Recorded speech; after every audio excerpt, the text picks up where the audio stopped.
السلام علیکم. دا ایجوکیٹرز کی آن لائن کلاسز میں خوش آمدید. جماعت ششم کی اردو لے کر معلمہ سعدیہ ناصر حاضر ہے.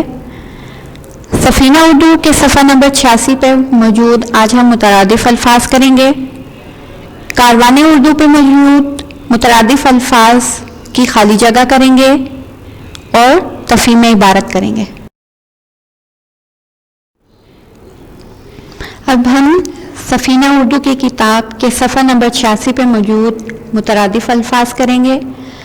مترادف الفاظ کرنے سے پہلے میں آپ کو بتاتی چلوں کہ مترادف الفاظ کیا ہوتے ہیں.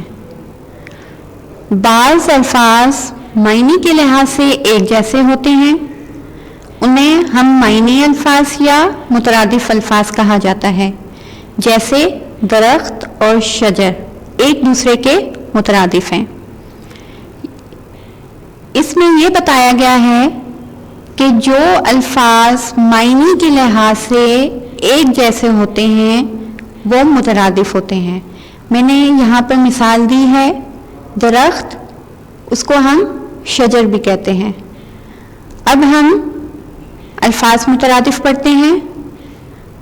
اپنی سفینہ کتاب کھولیں، صفحہ نمبر 86 ہے. ایثار، قربانی، اندھیرا، تاریکی، امر، حکم، آسائش، آرام، اجنبی، ناواقف، ابتدا، آغاز، آسان، سہل، آس، امید، اجالا، روشنی، امیر، دولت، آرام، راحت، اختر، تارا، آسمان، فلک، آنکھ، چشم، اقامت، قیام.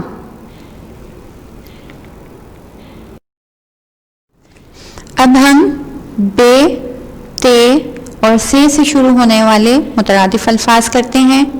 میں انہیں پڑھ رہی ہوں، انہیں غور سے سنیں.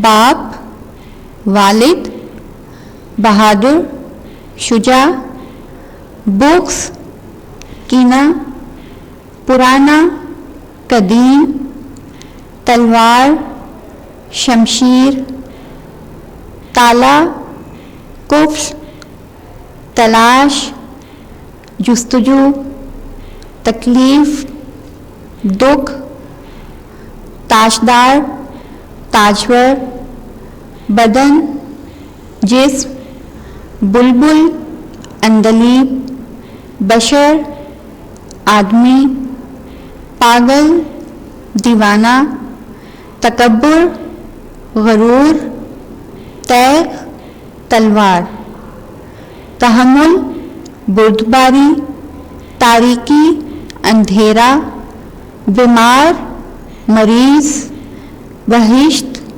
جنت، پرایا، غیر، پہاڑ، جبل، تلخی، بگاڑ، تنہائی، خلوت، تپش، حرارت، تن، جسم، ثابت، سالم، ثمر، پھل.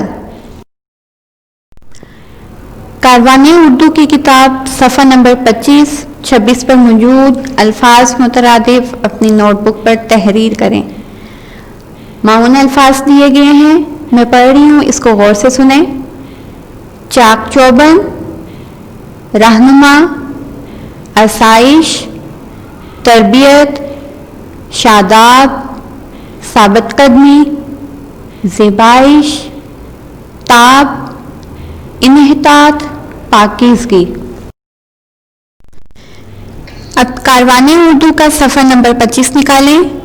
ہم پہلے یہ کتاب پر کریں گے اور پھر آپ نے یہ اپنی نوٹ بک پر لکھنا ہے.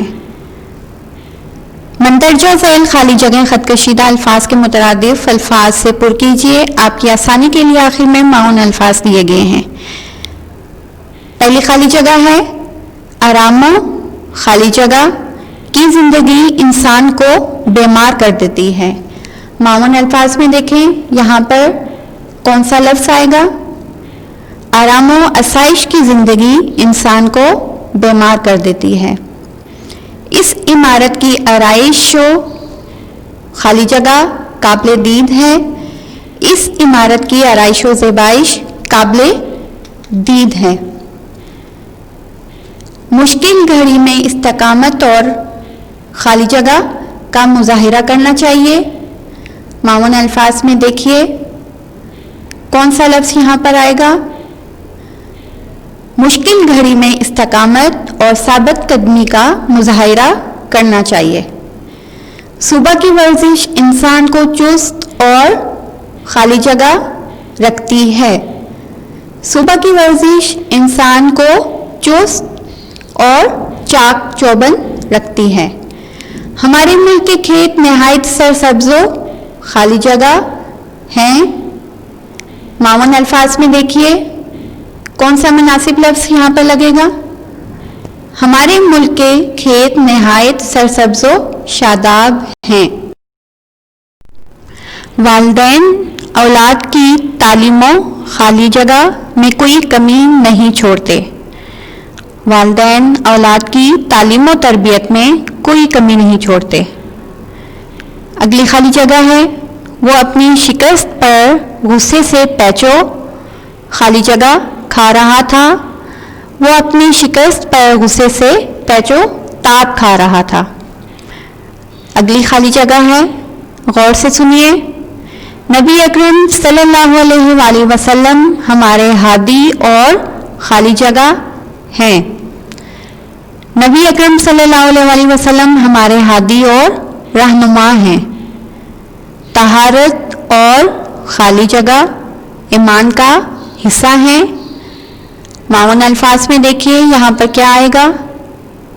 طہارت اور پاکیزگی ایمان کا حصہ ہیں. جو قوم محنت نہیں کرتی وہ زوال و خالی جگہ کا شکار ہو جاتی ہے. جو قوم محنت نہیں کرتی وہ زوال و انحطاط کا شکار ہو جاتی ہے. اب ہم تفہیم عبارت کرتے ہیں. تفہیم عبارت کرنے سے پہلے میں آپ کو بتاتی چلوں کہ تفہیم عبارت کرتے کیسے ہیں. تفہیم عبارت میں جو آپ کو پیراگراف دیا جاتا ہے اس کو 2 سے 3 دفعہ غور سے پڑھیے, اچھی طرح سمجھیں, اور اس کے نیچے سوالات دیے گئے ہیں. سوالات جو ہیں ان کے جوابات اسی پیراگراف میں موجود ہوتے ہیں. اس کو پڑھ کر اچھی طرح سمجھ کر اپنے الفاظ میں بھی لکھ سکتے ہیں اور اسی عبارت میں سے بھی تلاش کر کے ان سوالات کے جوابات لکھ سکتے ہیں. اب میں تفہیم عبارت پڑھ رہی ہوں, اس کو غور سے سنیے. فوجی جوانوں کے قدموں کی دھمک اور نغمے کے پرجوش بول دلوں میں عجیب امنگ اور سرمستی پیدا کر رہے تھے. مارچ پاسٹ کے بعد فوجی جیپیں اور ٹینک میدان میں آئے. فوجی جوانوں نے صرف 3 سیکنڈ میں تسمے والے جوتے پہن کر رائفلیں اٹھا لیں اور محاذ پر ڈٹ کر دکھایا. ہوائی جہاز سے پیراشوٹ کے ذریعے چھلانگ لگانے کا منظر بھی سحر انگیز تھا. سب سے آخر میں فوجی اسلحے کی نمائش کی گئی. ہم نے اپنے دفاع کے لیے بابر, غوری, غزنوی, بدر اور حطف میزائل بنا رکھے. دی گئی عبارت میں سے سوالات کے جوابات اپنی نوٹ بک پر تحریر کریں. اب ہم سوالات کے جوابات کرتے ہیں. سوال نمبر 1 ہے, کیا چیز دلوں میں مستی پیدا کر رہی تھی؟ اس کا جواب دیکھیں پیراگراف میں اور یہاں پر لکھیں. اس کا جواب ہے فوجی جوانوں کے قدموں کی دھمک اور نغمے کے پرجوش بول دلوں میں مستی پیدا کر رہے تھے. سوال نمبر 2 ہے, فوجی جیپیں اور ٹینک میدان میں کب آئے؟ اس کا جواب ہے مارچ پاسٹ کے بعد فوجی جیپیں اور ٹینک میدان میں آئے. سوال نمبر 3 ہے, فوجی جوان محاذ پر کس طرح ڈٹے؟ اس کا جواب دیکھیے پیراگراف میں اور تلاش کر کے یہاں پر لکھیے. اس کا جواب ہے فوجی جوانوں نے صرف 3 سیکنڈ میں تسمے والے جوتے پہن کر رائفلیں اٹھا لیں اور محاذ پر ڈٹ کر دکھایا۔ سوال نمبر 4 ہے، سحر انگیز منظر کیا تھا؟ اس کا جواب ہے، ہوائی جہاز سے پیراشوٹ کے ذریعے چھلانگ لگانے کا منظر بھی سحر انگیز تھا۔ سوال نمبر 5 ہے، ملکی دفاع کے لیے بنائے گئے میزائل کے نام بتائیں۔ اس کا جواب ہے، ملکی دفاع کے لیے بنائے گئے میزائلوں کے نام یہ ہیں، بابر، غوری، غزنوی، بدر اور حطف۔ آج ہم نے سفینہ اردو کے صفحہ نمبر 86 پر موجود مترادف الفاظ کیے تھے، کاروان اردو کے صفحہ نمبر 25 اور 26 پر موجود مترادف الفاظ کی خالی جگہیں کی ہیں اور تفہیم عبارت کی ہے۔ آپ نے ان کو اپنی نوٹ بک پر لکھنا ہے اور اچھے طریقے سے یاد کرنا ہے۔ امید کرتی ہوں کہ آپ کو اچھے طریقے سے سمجھ آ گیا ہوگا۔ اللہ حافظ۔